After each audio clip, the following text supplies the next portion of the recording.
What's up guys? So last week I got asked the question, can you work a job while in PT school or graduate school?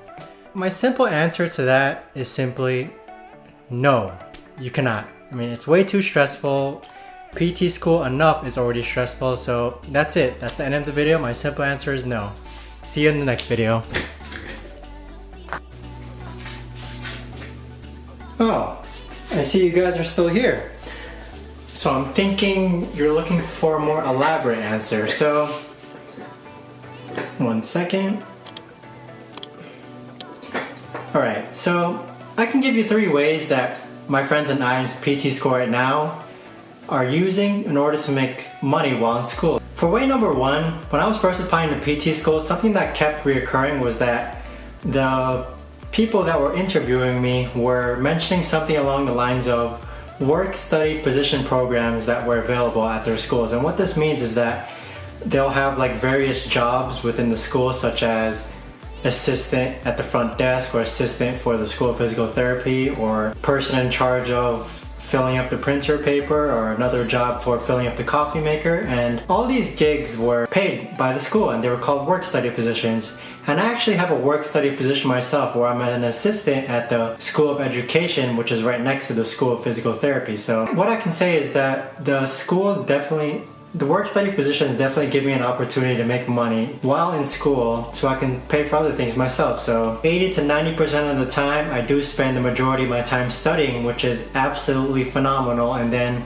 about 10% I actually do spend time helping the School of Education out. Some tasks that they might have me do is just simply organizing papers, filing papers, printing papers, or probably once every month they host some sort of event which I will also help at, and like leading guests to their tables or checking guests in.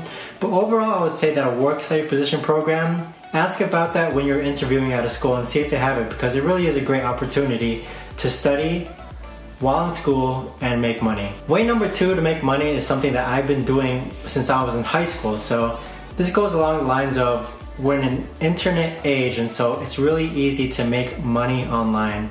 When I was in high school, I first started making money online by posting on various forums for people, like just for interacting with their members, and I would get paid to do that. And eventually sometimes I would write articles for people, or I would write blog posts for people.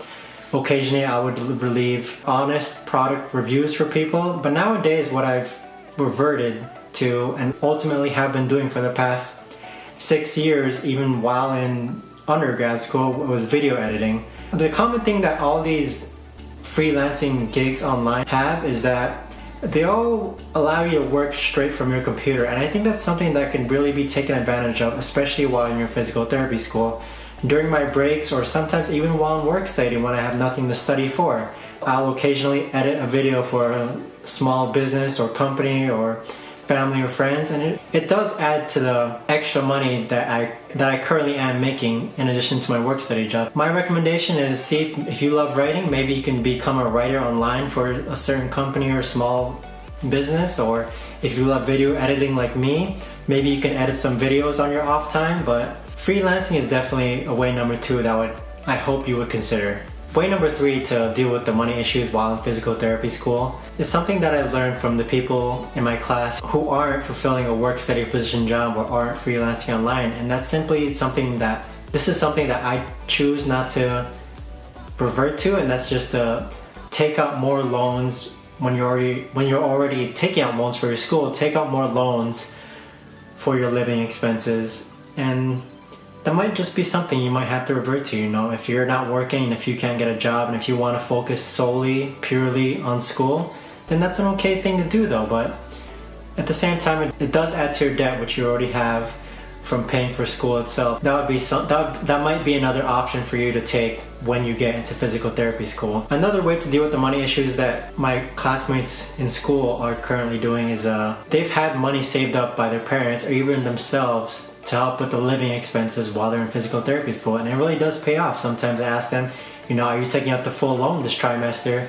And they would say, no, I still have a bit of money saved up from when I was working before I got into PT school to help pay a good portion of it off. And if you really do plan on getting to physical therapy school, maybe just saving money for when you do get into physical therapy school would be an option that you should take, and I think it's a great idea. I think it definitely does lay out the load of having to repay your debt for the rest of the tuition that you have to pay back after you finish physical therapy school. Maybe saving money, or even if you're lucky enough, maybe your parents have saved you money as well. That would be an ideal option to take in order to deal with the expenses of having to go through physical therapy school. So that's all I've got for you today, guys. Thanks for watching. Please, if you haven't already, subscribe, comment below with any questions, and maybe perhaps next week's video I'll even make a video answering your question itself. Like this video, alright? And see you in the next video. Thanks for watching. Bye.